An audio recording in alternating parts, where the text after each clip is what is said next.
This is a story of young victims that cannot tell you about their struggle. Imagine, you're a child living in the shack villages of India. Instead of a jungle gym, you play in a rusty, broken down bus.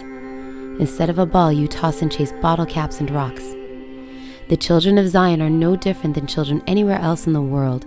They run, play, laugh, and cry. However, these children live in a rural part of a third world country. They're always hungry, and there's nowhere for them to turn for a meal. They get sick more often than most, and they fight for their lives because their basic needs are not met. They sleep on concrete floors or metal bunks. They gather to sit on the cold floor to eat one meal a day that consists of a basic grain and receive almost no protein. These 42 children are aged 2 through 22 years, living in the equivalent size of a 2-car garage. They vary in special needs such as autistic, deaf, mentally challenged, and physically handicapped, with no support or attention given to their disabilities.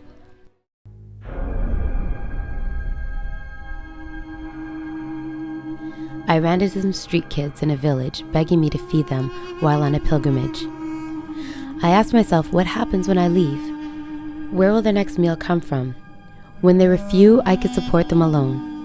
Children have died over these years due to infection, communicable diseases, malnutrition, because they're not inoculated or have access to proper medical care. I have been supporting Zion for 8 years out of my own pocket. Now there's over 40 children. The growing needs of an orphanage have far expanded beyond my means. These children need your help. They're not receiving proper nutrition, medical, or dental treatment. I travel myself to India and spend 2 months out of the year helping to uplift the children's lives. What was a grassroots effort has turned into a global initiative to empower change. We have a plan to relocate these 42 children into a proper living facility, providing adequate plumbing, electricity, kitchen, beds, and common areas. It's time for us to be responsible for what's wrong in the world today.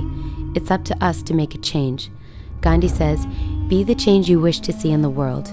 So we're starting here, to show them we care.